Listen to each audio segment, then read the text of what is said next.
What's up, folks? It's Steve Holmes. We're streaming live from Los Angeles, from the drum room. We do this once in a while. We're going to do some drumming. We're going to talk about drumming, and it's going to be fun. We're going to get the week's worth of life out. This is our therapy. We drum, we get it out of our system, and then we answer questions, we do some chatting, we just kind of see how it goes. Okay? So hang in there while we finish setting up, and we'll get right to drumming. Anyone that has any questions, any comments on the setup here, if it's not sounding right or whatever, let me know. We've been doing this for a while now, so I feel like it's kind of time for a change. I've got a bunch of pictures that I've been meaning to hang up, but for now I just put Tony in the back there. That's an autographed picture of Tony Williams. That was a gift to me from a really good friend of mine, actually, a guy named Scott Klein, who played guitar in this band that I was in, and I think it's super cool. Tony was a monster, obviously, a pioneer. So let me know how it sounds. We're gonna do some drumming, and keep those comments coming. Let's get the chat going. That's where the magic is the chat. Because talking about drumming is about as fun as drumming, I think, actually. I haven't played for a little while. Blah, blah, blah. We'll see how it goes. All right, we got a new stack here. So this guy's new. Let me know how this guy sounds.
Yeah.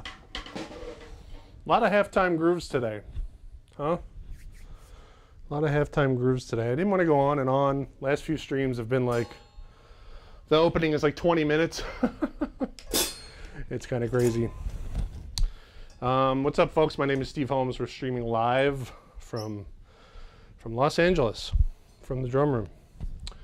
Welcome. We do this a few times a month. We play drums. We talk about drums. Experiment with new things on the kit. We talked about this stack here. This is new. I didn't like how the splash sounded last week, so we threw this on. This is the new edition.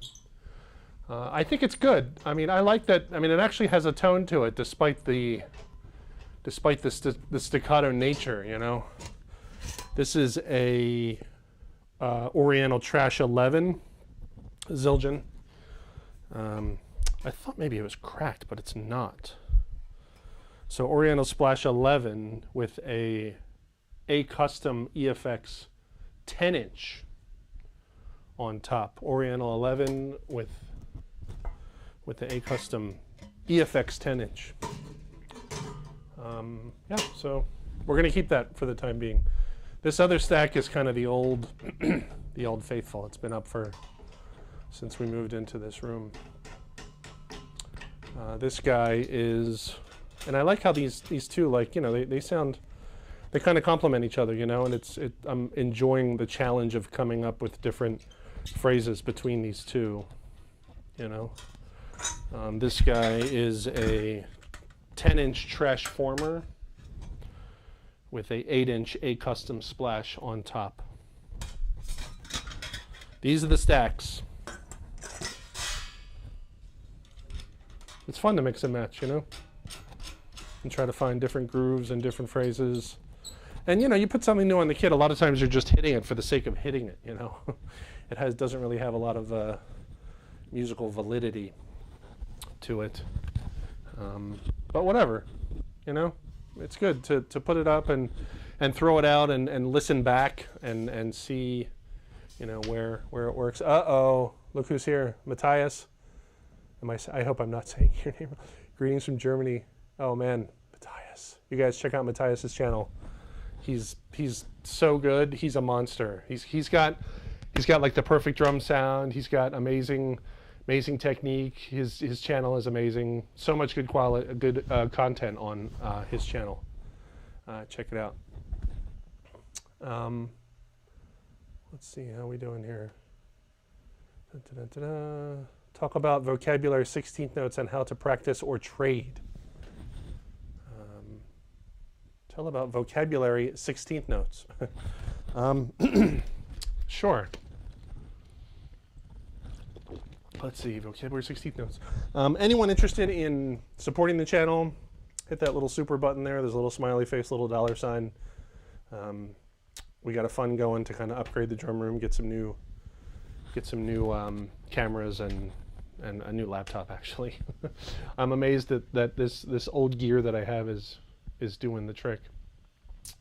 Let's see. We're talking about 16th.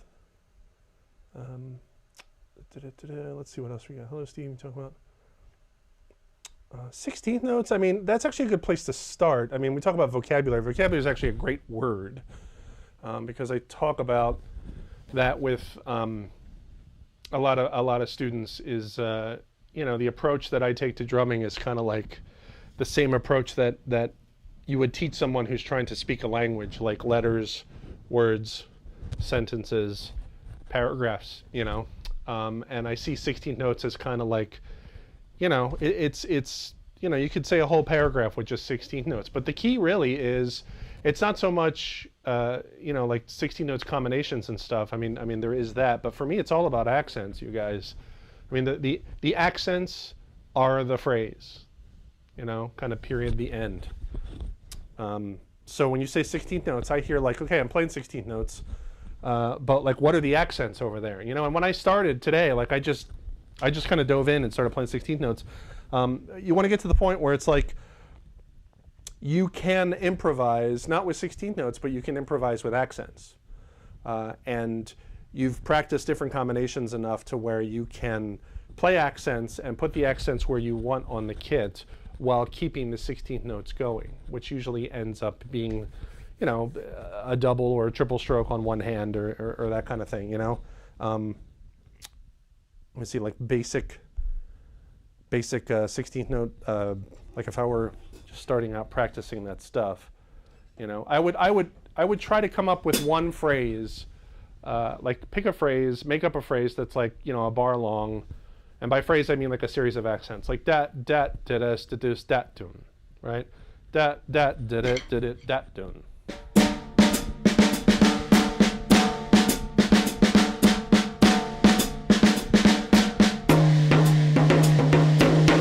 You know, like that's the phrase. And for me, the goal is to like be able to play that on all over the kit while keeping the kind of ghost notes going.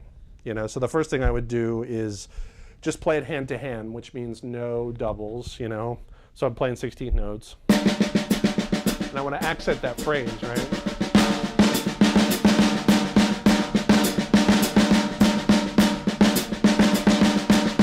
Right, that's step one. Like figure out which hand each accent falls and get comfortable with that, you know, like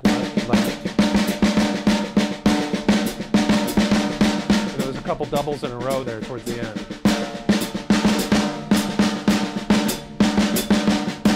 Get the ability to do it slow and tap your foot.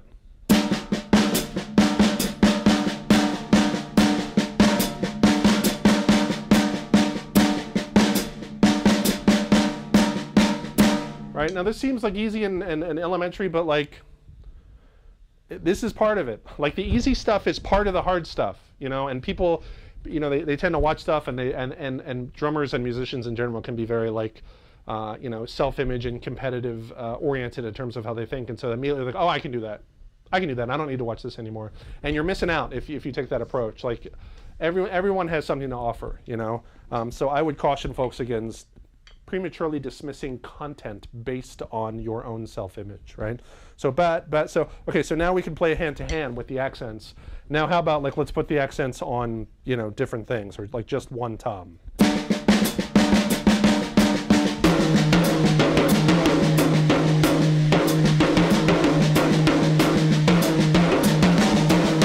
You know, and start switching it up, like that was an accident, but you can already hear the phrase taking a different shape, like doom, dat, budas, budas. You know, just that one phrase, you put it on different things, it sounds completely different, you know?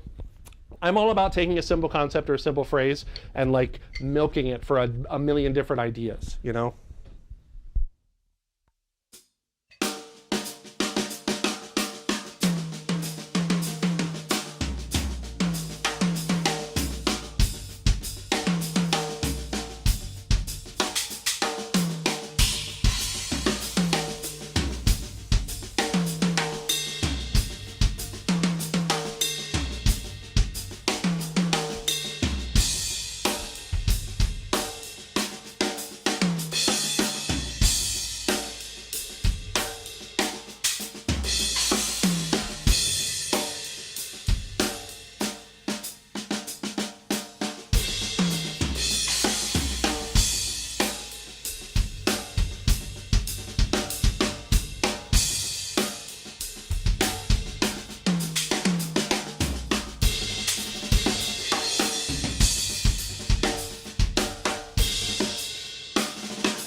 So that's playing it over 30-second notes using paradiddles, right? That's a whole different concept, but that's a good example of that. I mean, again, simple accents, you know, play the accents on the kit, fill it in with everything else, right? And so I I improvised a little bit with that, put it on different parts of the kit. I think it really started to sound cool when you put those accents like on cymbals, like without the bass drum, especially if it comes before a snare drum. You know, like chta, like that sounds really cool, you know?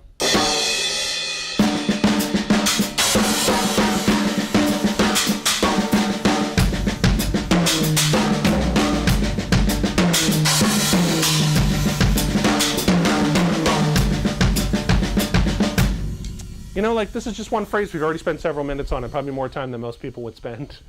You know, something else with 16 notes is like, you know, taking those accents and putting it into a groove and figuring out like where the ghost notes are. You know, like booted it like.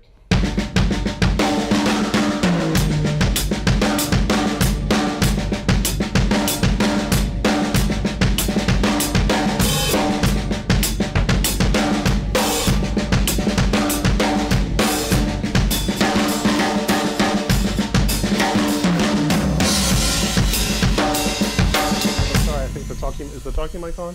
It is on. But you get the point, right? Sorry, I lose track if this thing's on or off. I need like a big button here and then with like a big green light, a big red light that's like the microphone is on, the microphone is off. So yeah, picking a simple phrase, and honestly, like, I don't want to do the thing where it's like, oh, it's so easy, just do the thing, and it's like complex and it's not really helpful to people. Like if you're having trouble doing this, then like I always say, like write out a bar of 16 notes. Like just four like one bar, put all the 16 notes and write out the accents where they are. Bat, bat, bat, bat, dat, dat.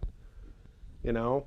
And those notes in between, like experiment with different stickings, you know, and bring the accents down to like this goes on the bass drum, this goes on the snare drum. Like put it under the microscope and literally experiment with it, you know? And this is just one phrase, you know? And actually that phrase is I think it's pretty cool because it has those, you know, those upbeats, the syncopated upbeats, you know, bat, bat, bat, bat, bat, bat, you know, there's a lot of meat on that bone, bat, bass, bat, you know, ba blows da das blows da, you know.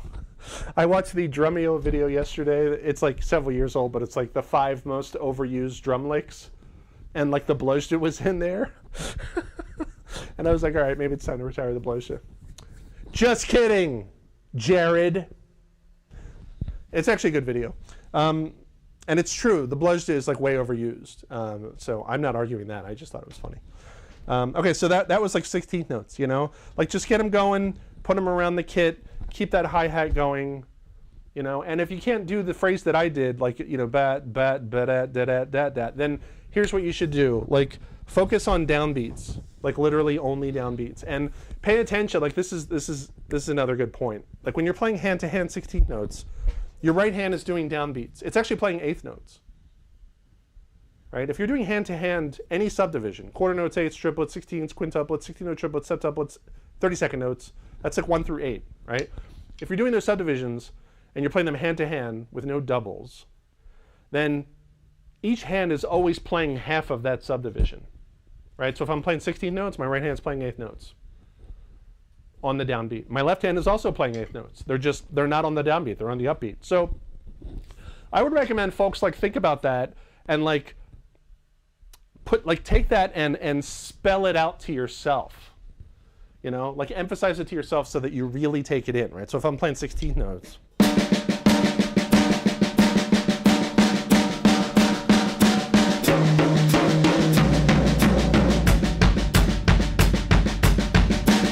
right, those are 8th notes, right? My left hand is also playing 8th notes. They're just playing them on the upbeat, right? The E and the right?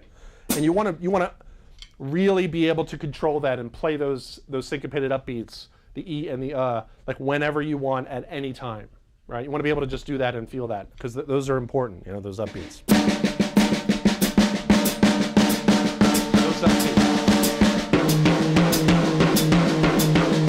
And this is another example of like why stomping the hi-hat is so important because like if I stop that and you're going to start to think that those upbeats are the downbeat, but they're not.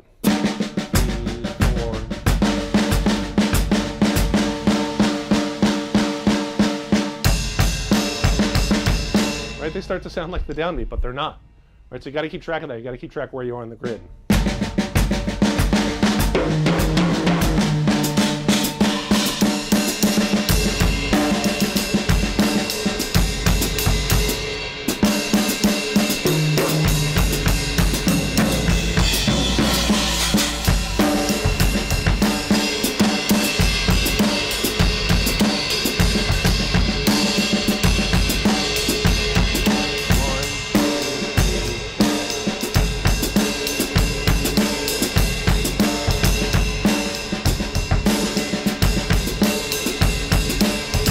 That's the classic displacement stuff where I'm playing a basic groove, but we've shifted it over a 16th note, you know? And the way to internalize that, you got to internalize it here before you even play it. It's just like, the thing that helped me with that is thinking about those upbeats as like maybe like a horn line or something, like in a funk tune, like, you know, like a horn section, you know, it's because horn figures commonly do that, you know, ba ba ba ba ba ba ba 2 4 ba ba ba ba ba ba, like pick a simple figure like that, you know, and just like latch on to those upbeats for a ride and then get off again, you know, ba-da, ba-da, ba-da, you know. You know, make sure that you know where that is. 2, 3, 4. Ba, ba, 3, 4. Sorry.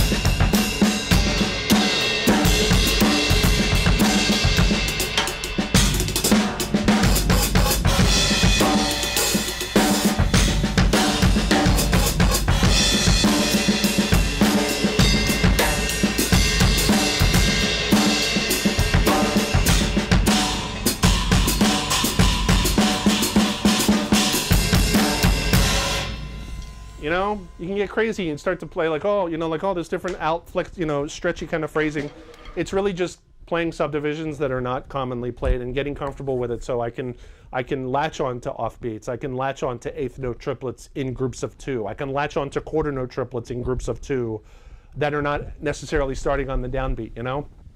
All of these things are legitimate mathematical subdivisions that are on the grid.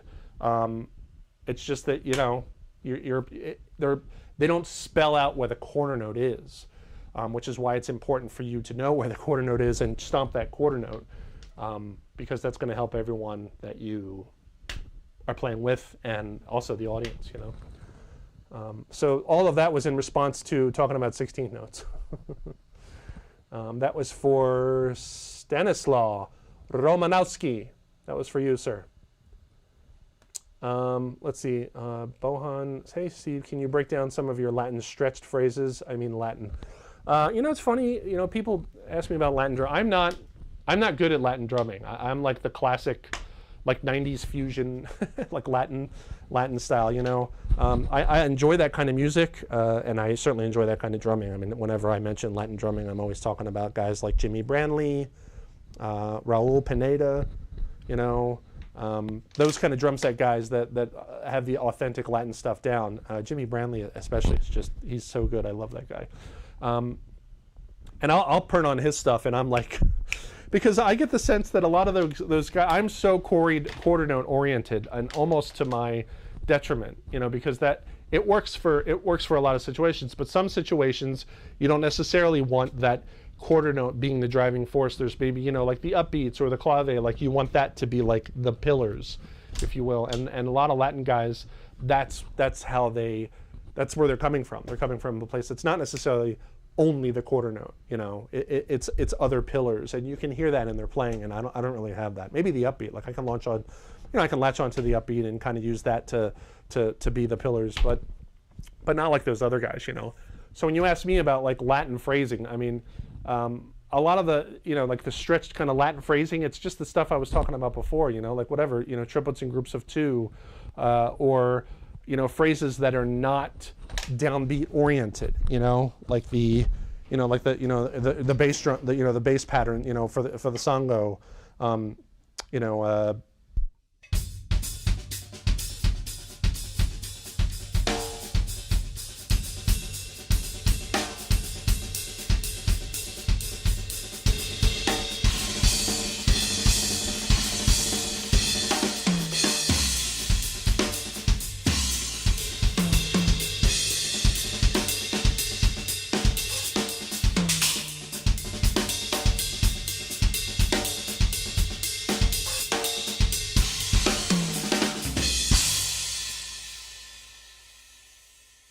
you know, like I'm not playing one, you know, like I like to use that bass pattern. I think it's called the Bayonne. Pardon my ignorance. I use that as the accent to come out of fills instead of, you know, bass bass bagadas ba. I'm like ba ba ba ba. Zest, das, blast, das, ba, ba, ba. You know, what's at the end of 4? 1, 2, 3. You know, I use that. I come out, I accent that when I'm coming out, you know. But again, this is like super gringo fusion approach, you know. I'm not really a good example for this kind of thing. I'm just trying to tell you where I'm coming from because somebody asked, you know. Let's see, Nestor Alejandro, clean solo playing. Thank you, sir. What else we got? Lavish D says, glad you're back. Lavish, I recognize your name. Thanks, Lavish. We're not back 100%. I still have some arm tendon issues, but I'm working through it. And we're back enough to continue drumming. I got Tony back here. Tony Williams, my autographed poster. I'm showing it off. It's a real autograph from the man. Let's see, some metric modulation examples, please, says Bito Paretta. I have a video on my channel that talks about metric modulation. It talks about 3/4 metric modulation, but we can touch on it and maybe, you know, do another example or two. Cheers.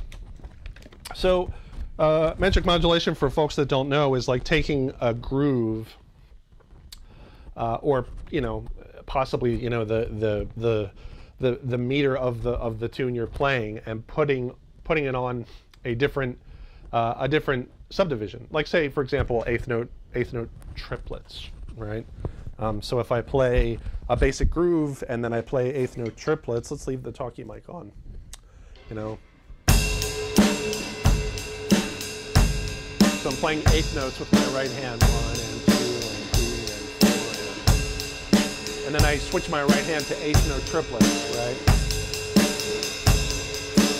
1 tap, 2 tap, 3 tap, 4 tap, 1 triplet, 2 triplet, however you say it, right? So what happens if we accent every other eighth note triplet?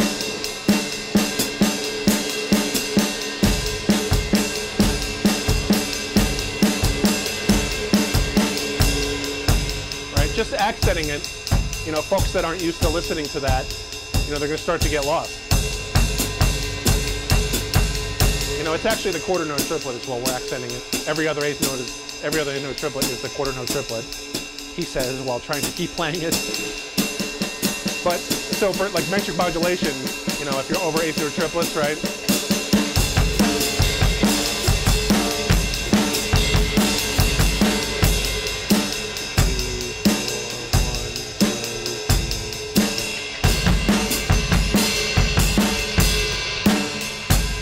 Watch that hi-hat, folks.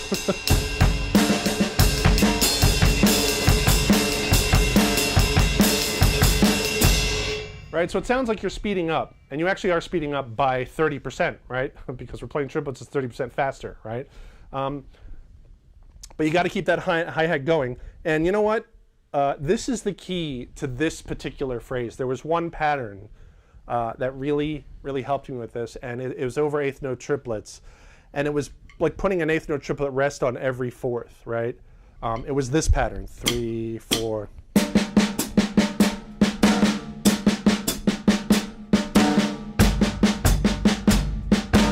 And I put that accent at the end because that helped me, because that accent is on the count of 4.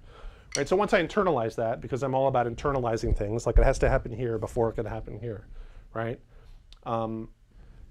You know, I would just, you know, I remember when I was figuring this stuff out and whatever, like listening to the radio in the car and singing that pattern over everything, you know, ba ba ba da da da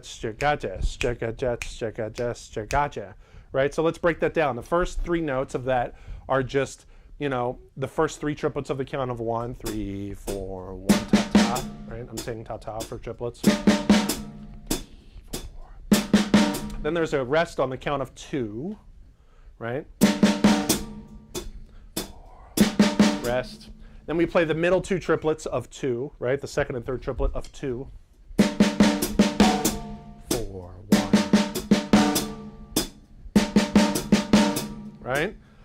Then we play then we play the downbeat of 3. Right? That's on 3. 3, 4, 1, 2, 3, 4. okay? Then there's a rest on the middle triplet of 3. Then we play the last triplet of 3, right?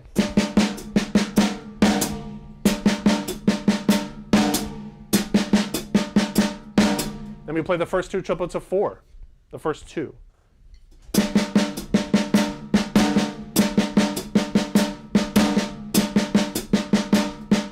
Now, obviously, if I stop tapping my foot, it's just going to sound like ba ba ba ba ba ba ba ba ba, right?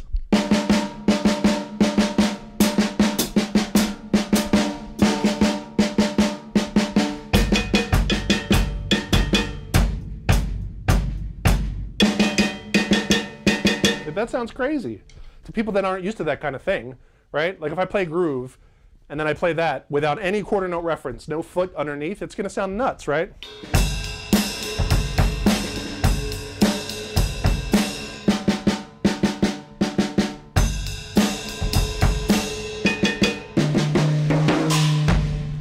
Right? If you're not used to that kind of thing, if you don't have that internalized, if you don't know what that is, you're going to get lost. Right? And this is a great example of like putting something under the microscope, you know. And again, like the key is to get it here. Ba ba ba ba ba ba ba ba ba ba ba ba ba ba ba ba ba. Right? There's a song from Dream Theater on an album called Awake that came out in '94, and I don't know what it's called. I'm sorry. It's on Awake. I think it's track 6. It might be called The Mirror. And these guys, they constructed a whole tune around this premise. You know, it's pretty cool, actually. You know, it starts with the guitar just going, ja, ja, ja, ja, ja, ja, ja, ja, ja. You know, and Mike Portnoy puts the groove all over the place, different subdivisions and stuff, you know, and it's some pretty cool stuff in there. So we're talking about metric modulation. This is why we're discussing this, right? So once I internalize that phrase, I put the first 2 notes on the bass drum and the third note on the snare drum, right? So if you're like,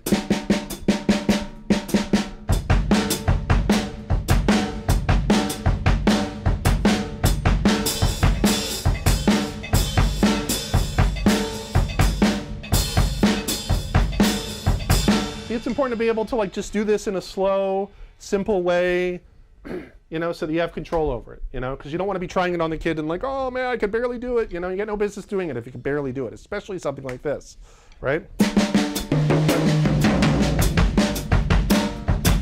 You know, so then it sounds crazy. Like if you put 8th note triplets on your right hand and you play that pattern, right? So 1, 2, 3, 4. 1, 1, 1, 3,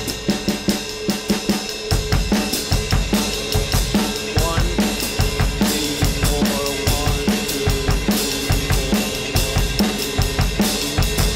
1.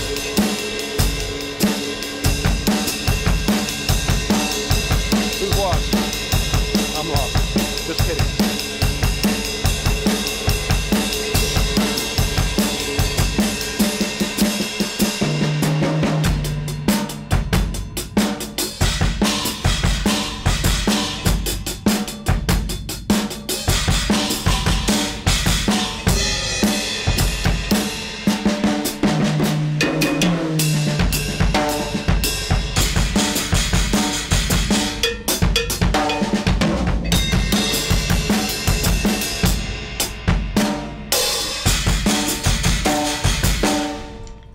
You know, there you go. Playing with the time, playing a Latin thing, playing that modulation pattern, playing a half time groove, playing the modulation pattern, right? The freedom that you get when you internalize these phrases in relation to the quarter note and you have them here so that you can put them here whenever you want, you know, that's what helped me with metric modulation is that pattern. Another quick pattern that is, it's not necessarily metric modulation, but I'm playing it so much these days and I get so much use out of, and I kind of like it actually, is, actually before we get into something else, let's address some of these donations because I want to say thank you. Let's see, Lavish D with the $5. Thank you, Lavish D. I want to do a multi-camera Zoom like Weckl. Can you explain what is needed and how it works? I don't have a multi-camera, so, but I can't explain what's needed, kind of. You need a camera switcher right? Like from someone, like a company called Blackmagic. There's one that I want to get from Blackmagic. It's basically just this piece of hardware with a bunch of HDMI inputs and one HDMI output, and you plug all your cameras in there, and you go HDMI out into, you know, the computer of your choice. Now, how you get HDMI into your computer is a whole other thing, but at that point, like, you know, through the Blackmagic interface, you know, your video capture program of choice, whether it's Zoom or OBS or whatever, pardon me, will recognize each of those cameras individually, and you can set up like little scenes and stuff. Whether with it's like one or two, you know, you can switch, you know, to a camera individually, or you can set up scenes where it's like, hey, it's a picture-in-picture where you have camera A and like a little thing of camera B, right? I want to get that happening, you know, but I'm actually not playing enough these days to warrant that kind of money, believe it or not. So yeah, and you know what else? Lavish, there's a video from, you remember Drum Magazine?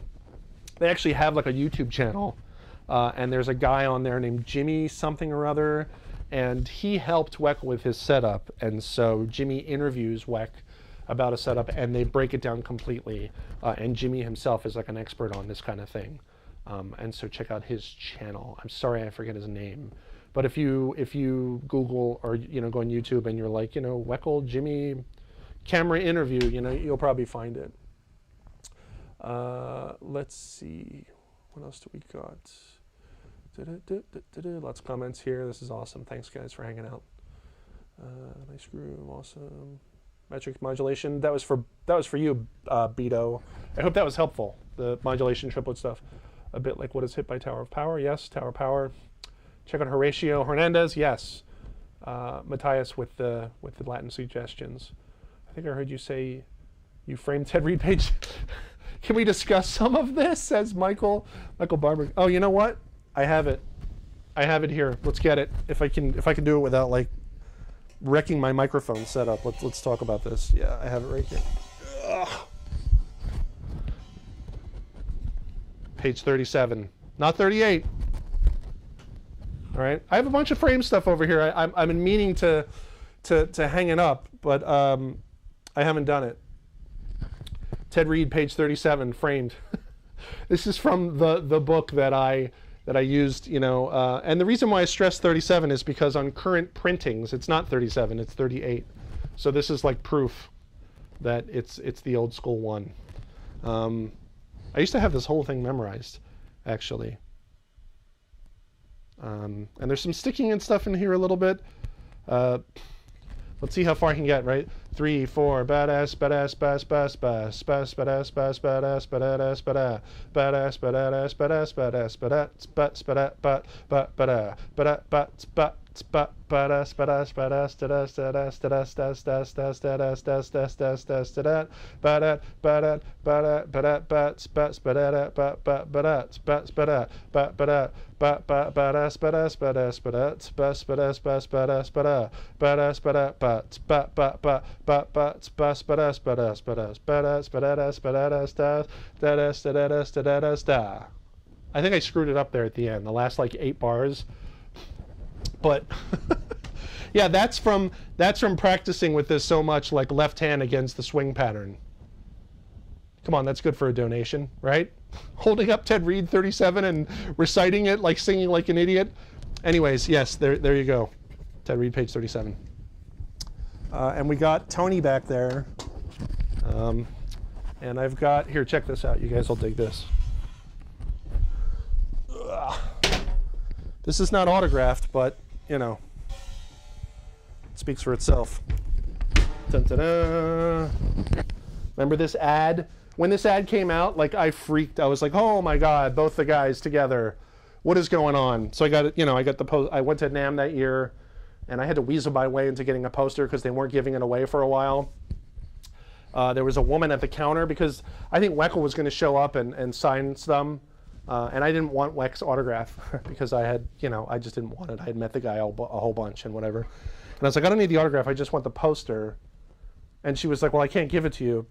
And this was the first time in my life that I actually pulled the, do you know who I am? And it worked. I was like, I'm Steve Holmes. I have a website, House of Drumming. I need this poster. And she's like, oh, okay. It was funny. I mean, I'm a nobody, but it worked. And so that's why I did it, because I really wanted this poster. Anyway, we're going to hang this up. this and the Ted Reed and other stuff. I've got some other pictures here that actually my sister gave me for Christmas. Amazing gifts. Love these gifts. I haven't hung these up, but these are awesome. Like, check this out, you guys. This is the application for the copyright for the bass drum pedal.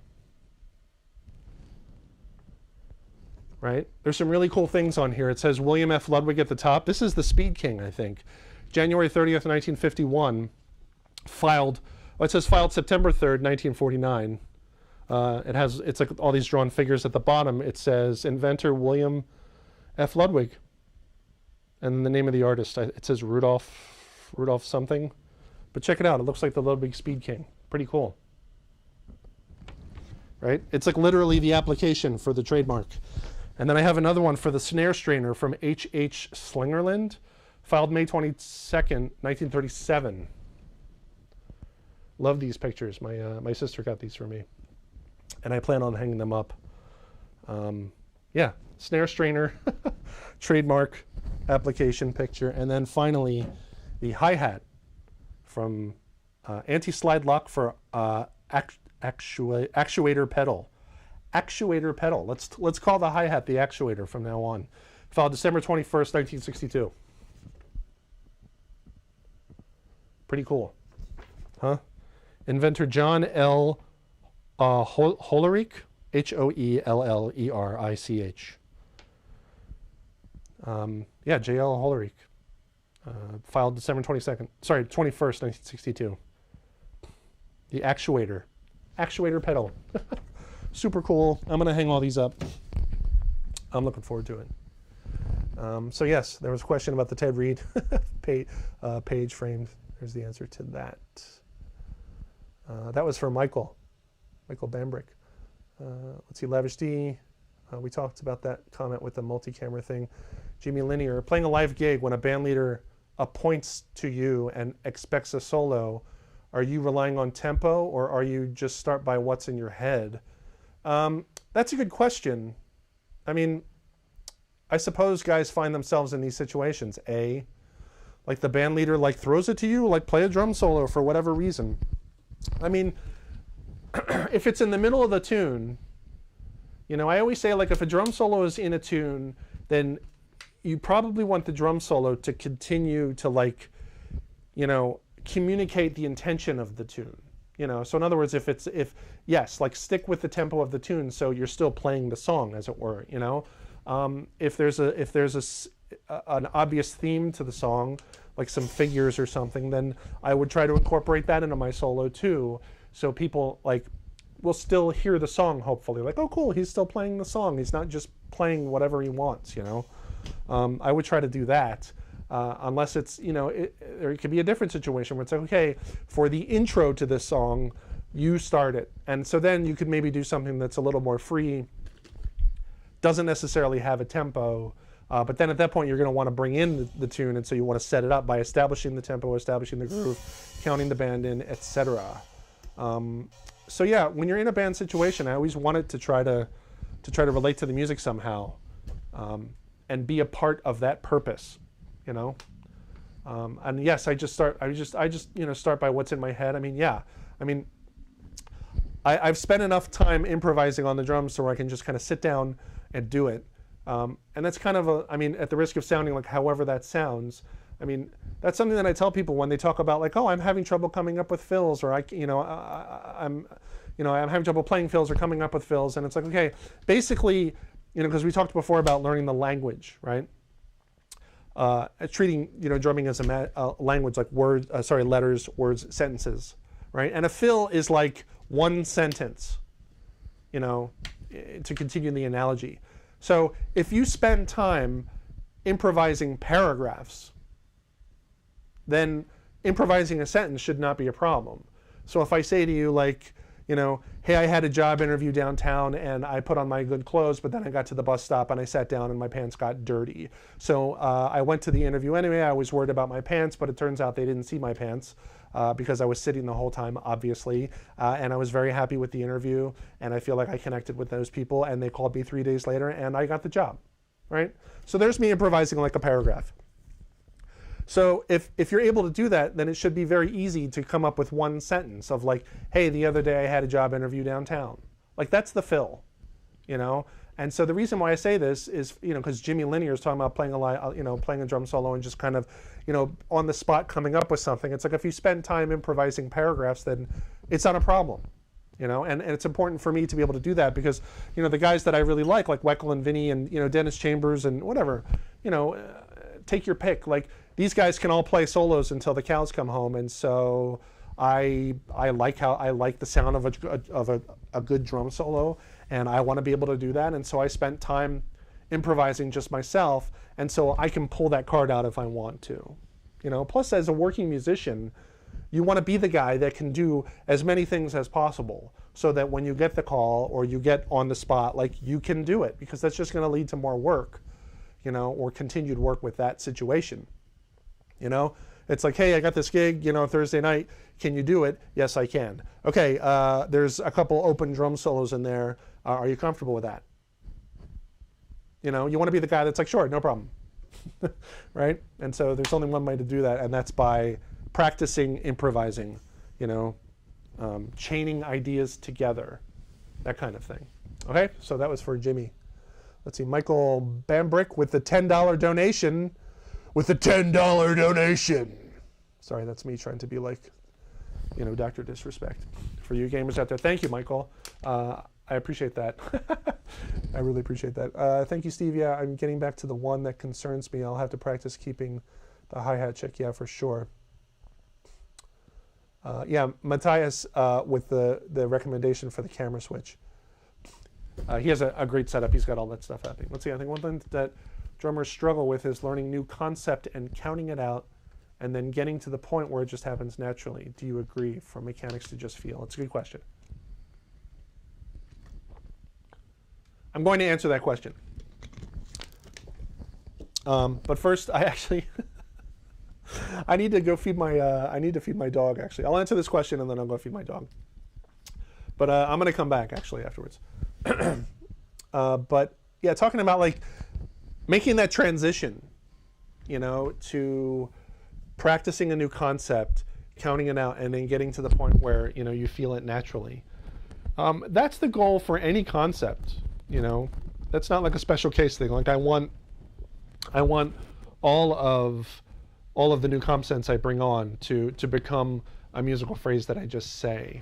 And if you're having trouble like crossing that bridge, then I would suggest that you stop trying to play it on the drums and that you spend time away from the drums and getting familiar with it internally, depending upon what the concept is, right? Like the thing we were talking about before, like the triplet thing, you know, da da da da da da da da da, you know, like put on some music, turn on a click, get away from the drums, and sing it. You know, sing it with music, not just a click. And when I say sing it, like start by singing the phrase, you know, just the phrase like I did before, and then sing like a drum part. Like if you do 2 bass drums and a snare drum for each group of 3, you're like boop boop dat, boop boop dat, boop boop dat, you know, boop boop dat, boop boop dat, boop boop dat, right? There's that accent on 4 that helped me, right? Boop boop dat, dat, dat, right? So that's how I internalize stuff.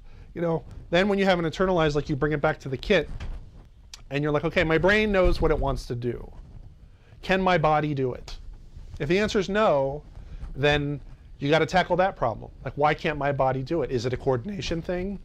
Is it a speed thing? Is it something that's really fast? You got to isolate what what the blocker is, attack the blocker so it goes away and it's not blocking you anymore, you know? For example, like playing that metric modulation thing and tapping the hi-hat, like that takes some coordination. And so you want to break down the thing, like the clog in the system. And the way to do that is to remove notes and start like on a per quarter note basis, right? So if you have a whole bar and you're like ba ba batch ba ba batch ba ba ba, and you're like, I can't do that.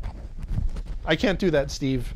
Tapping my left foot and playing eighth note triplets on the ride cymbal and putting that phrase on my bass drum and my snare drum. 3, 4.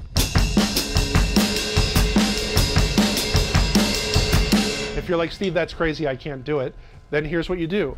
Don't do the whole bar. Let's just talk about the count of 1. What's going on in the count of 1? Can we do the count of 1, right? 3, 4. Keep the triplets going, right? You should be able to do that at least, right? Triplets with the right hand, quarter note with the left foot, right?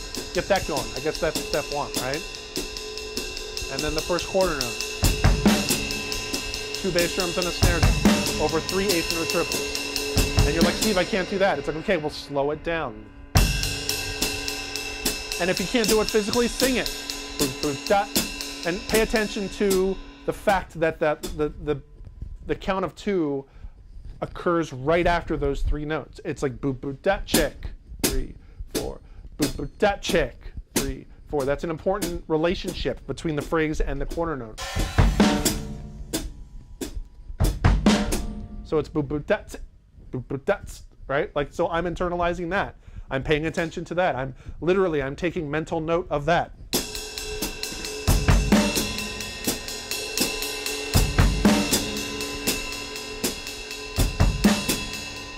Okay, I'm familiar with it now. That's the count of 1, right?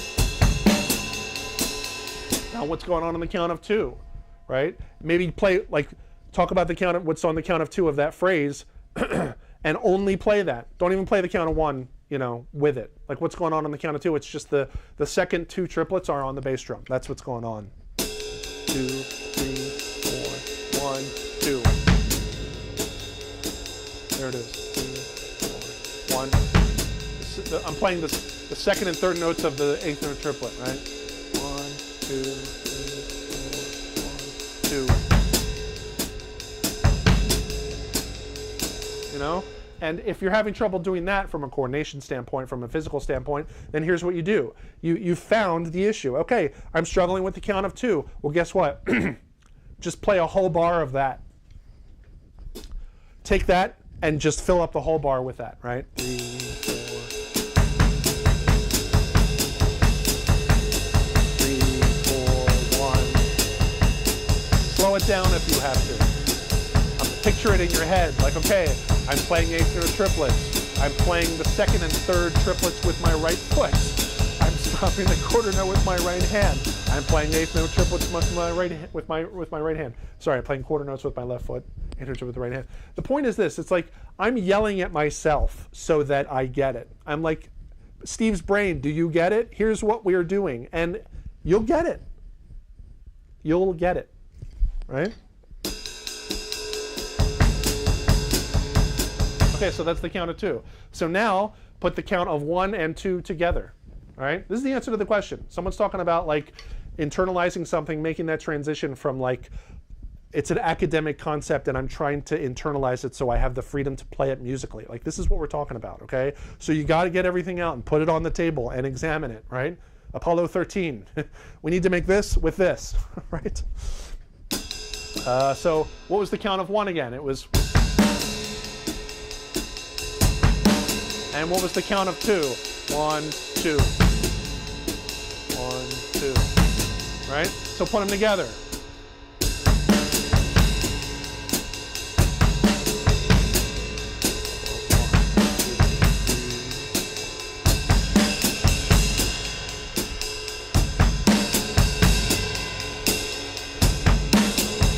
And sometimes I'll just sit on this. Because we're playing half the bar now, right? Playing half the bar. And so sometimes I'll just kind of meditate on that and maybe improvise off of that. Because once you want to start improvising with a concept, that means you're familiar with it. That's progress, right? And I could feel that happening to me right now because I'm like, that's ba-ba, right?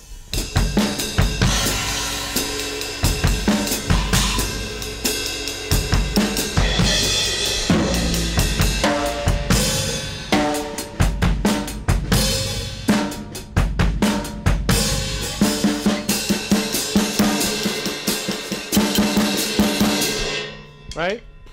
So that's the process, except I did it for counts 1 and 2. You need to do it for counts 3 and 4, okay? So that's how you do it. And then at that point, you should if you do that enough, you should be able to do the whole bar together. And after spending that amount of time, like, you should be a lot more comfortable doing it, right? And it's important to note that it's not just like a physical coordination thing that we're practicing. We're practicing here too. We're memorizing it. We're kind of like examining what this phrase is. And specifically, I mean, like, where do these notes fall in relation to the quarter note? Where do they fall on the excuse me, the subdivision that they're on? Eighth note triplets.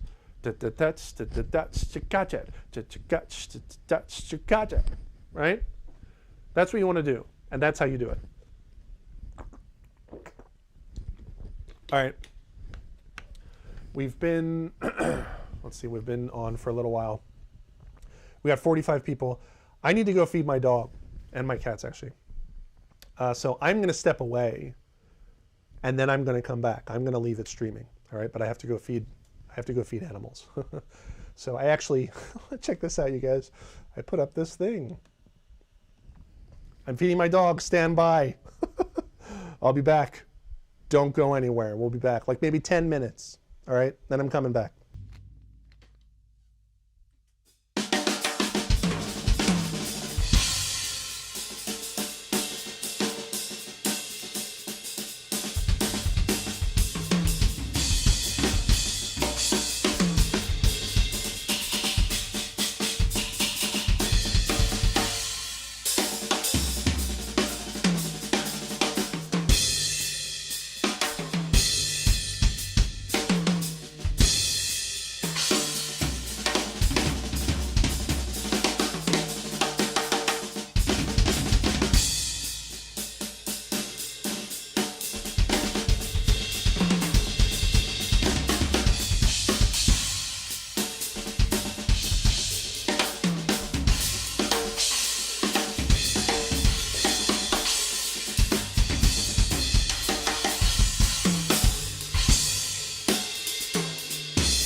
into the snare mic.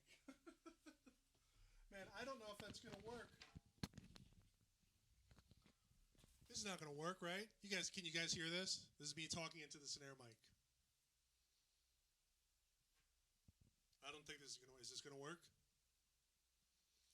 Hello.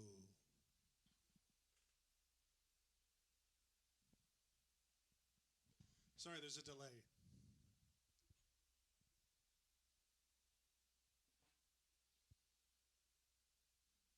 Still waiting for a response on the mic. I don't think this is going to work.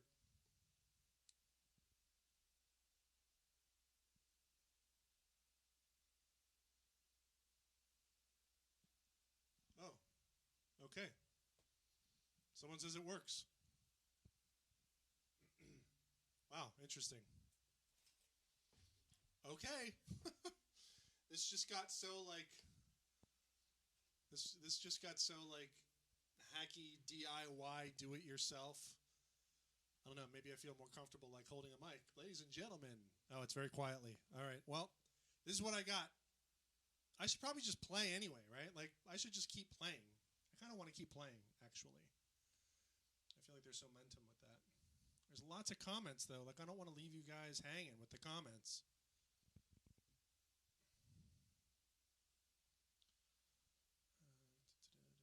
Let's see, where do we leave off? Did anyone? I don't want to leave anyone hanging that sent a donation with a question. Okay, so there's no donation question, so that's good. When you were younger, what was your approach to practicing? Did you focus on one thing and drill it until you had it sorted? Or multiple things at the same time? You guys are like, Steve, turn up the mic volume. The snare is already like, what are we at? Right there. Jeez, I can turn it up. I'd actually rather just keep playing, really. I'm just going to keep playing instead of like messing with levels, if you guys are all right with that.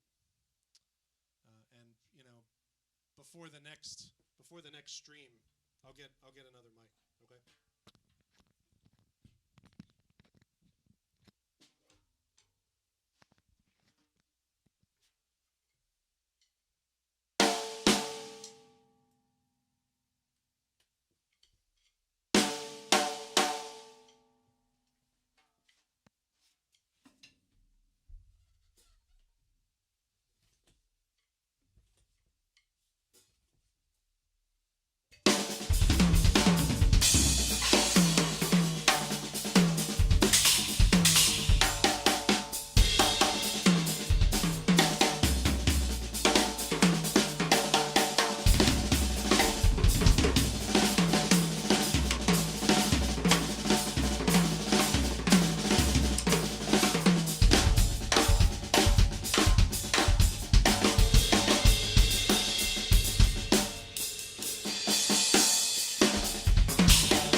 idea if this is going to work. Hello, input 4. Let's turn up input 4. Here we go. Input 4. Cranked. Cranked. Yeah. All right. How does this sound? How does this sound?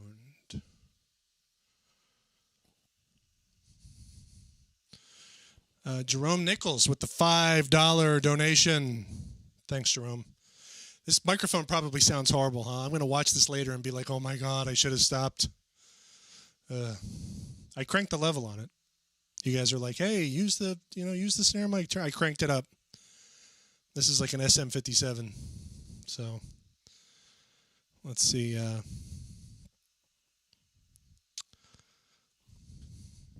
Does this sound okay? I'm standing by. Much better now with the micro. Okay, cool. Sorry. All right. How are we doing here?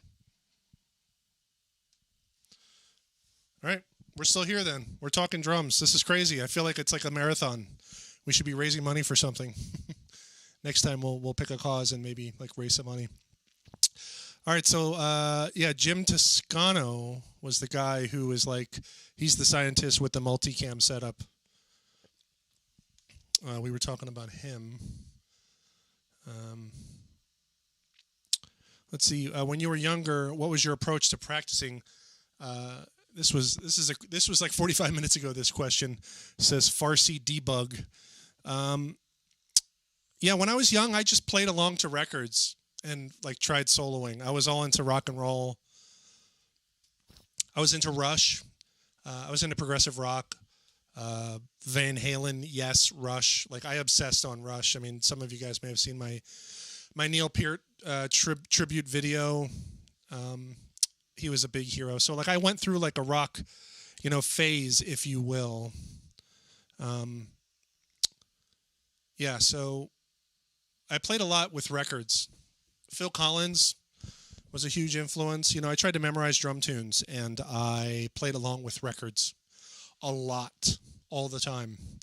And just, messed around soloing, the kind of stuff you do when you're just starting out, a lot of just single stroke stuff and whatever.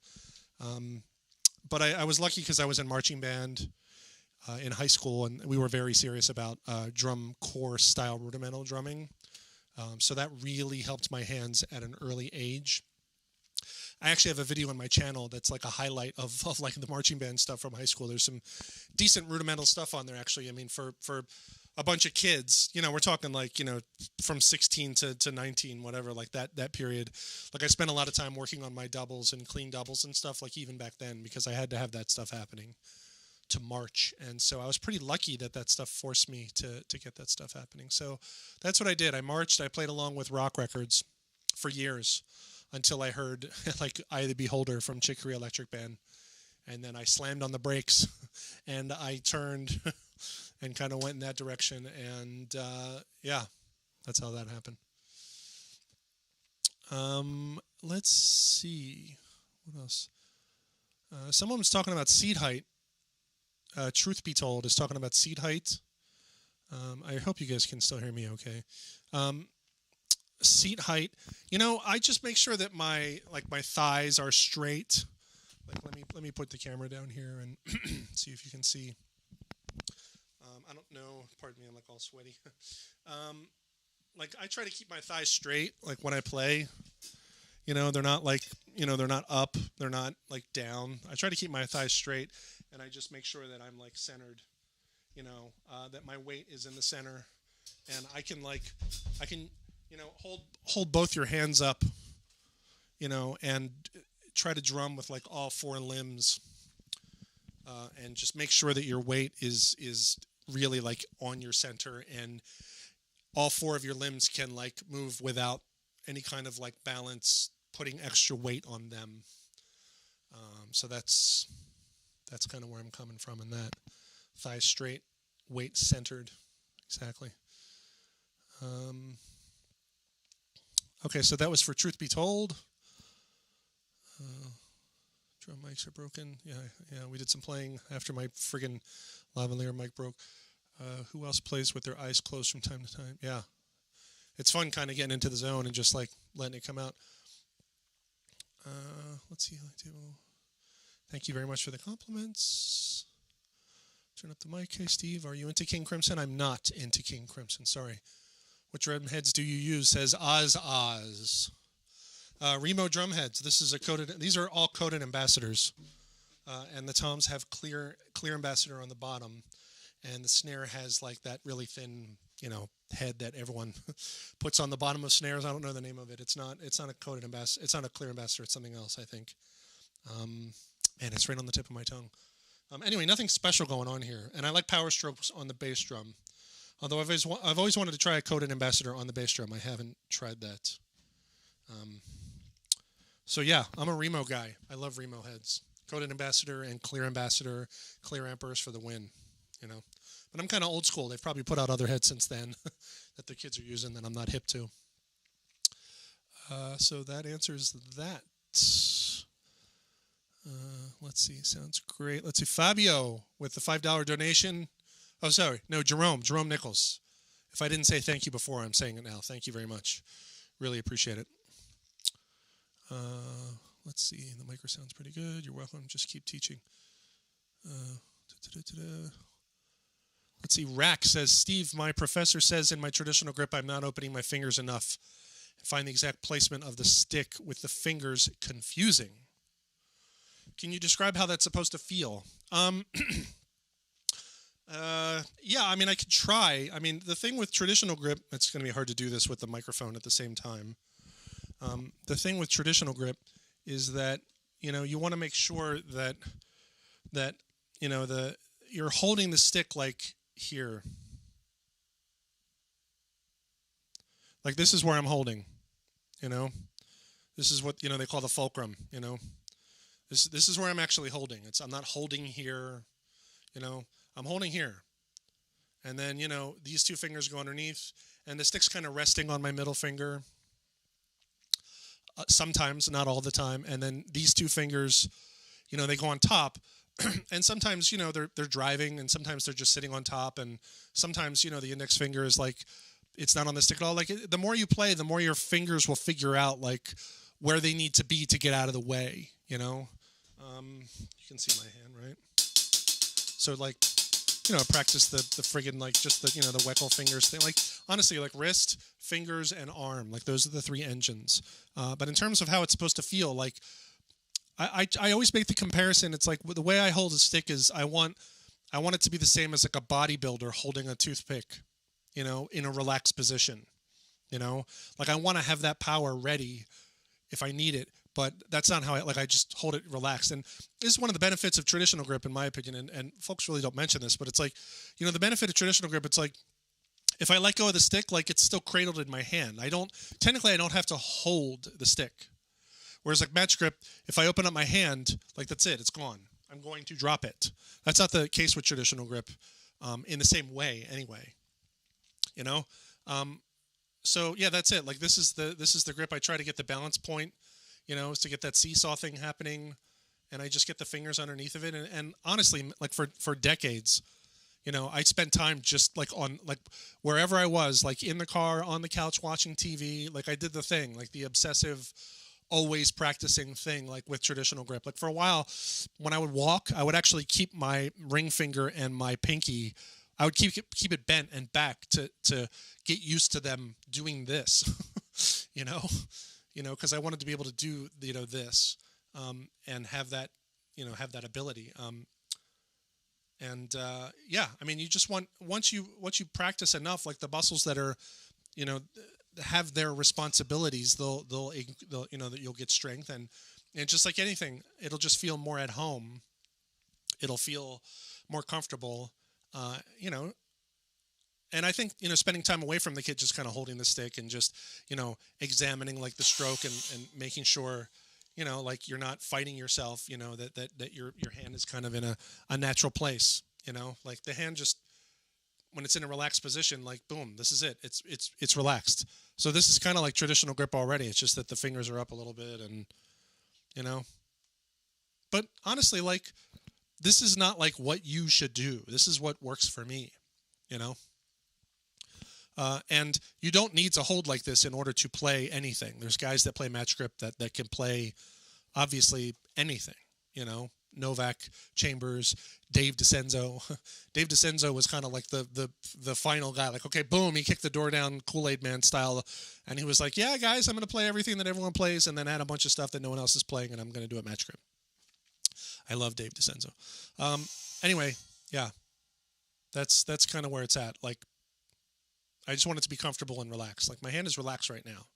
But if I need to, I can, you know, I can tighten up this. I can tighten up this if I need to, you know, like fingers, you know, wrist, arm, like those are the three things, you know, it just takes time, you know, and I know what you're talking about. Like, I've seen people like with their hands, you know, they kind of hold it like the stick is kind of too close and they're kind of squeezing too much here and this kind of thing. And it's like, you want to get used to, like, you know, again, like this is where I'm holding it. This is the heavy lifting. You know, and the other fingers are just kind of like helping it do what it needs to do while the thumb, you know, this little pocket here is the fulcrum. This is holding it. Everything else is kind of helping it do what it needs to do, you know. And, you know, assuming that you're working on your rudiments and you know, doubles and whatever, flam tap, flam paradiddles, whatever, like the rudiments that put your hands through the paces. So you're playing like 3 and 4 notes like successively at different tempos. Like, again, your muscles will rise to the occasion, I think. Sorry. You know, dribbling with the thumb, you know, do that too. You know, you just want to keep the stick moving because it wants to bounce. You know, index finger, middle finger, both fingers. You know, Vinny does the thing where he alternates fingers, like literally alternates fingers and like like I've never seen anyone else do that. I mean, yeah, I love that. There's an audio recording of a Vinny clinic where, like, he says like this is coming loose, his hi-hat clutch is coming loose or something, and you can hear him like drumming on a snare drum, and all of a sudden he's like like with one hand, and everyone just goes crazy. It's so funny. Yeah, so that's what I got on traditional grip. I'm sorry if that was not at all useful. Let's see, that was for RAC, R-A-C. Dick Nixon with the $10 donation. Dick Nixon, thank you very much. Really appreciate it. Diplomat, yes, says Pablo Swanson. Diplomat is the bottom snare head. I couldn't think of the name. What do you have learning? What tips do you have for learning the jazz ride technique? Man, I think we're going to push that to next time. Let's see. Hold implies pressure, though. I never have pressure on the stick between the finger and the thumb in that fulcrum. Like the stick, if it's in the right position, it just sits in the fulcrum. Yes, exactly. That's what I'm saying. This is why I said, like, if you relax your hand, the stick will be in there, you know? Yeah. I think I'm going to call it for today, you guys. We did a really long stream, and we had our microphone malfunction, and I'm afraid that this mic just sounds horrible. But we went a really long time today, and I had tons of fun. I love the questions. I love talking about drumming. I really appreciate it. Anyone else that wants to donate, support the channel, hit that super button. The $sign and the smiley face, or if you're watching this on YouTube after the stream has completed, there's a little thank you button. You can actually hit that and make a contribution that way, because guess what? We need a new lavalier microphone, apparently, which really sucks. These things are a pain in the butt anyway. I might try like a different mic setup. You know, maybe we'll get like a nice overhead or something, and with a switch here, I can just turn it on and off. I don't know. We'll see. But I'm going to call it. Thanks for hanging out, you guys. My name's Steve Holmes. We're streaming live from Los Angeles. Really appreciate the donations. And we'll do this again soon. All right? steveholmes@gmail.com if anybody's interested in one-on-one lessons. All right? If you're not subscribed to the channel, subscribe. Check out the videos on there. There's tons of instructional videos on my channel. All right?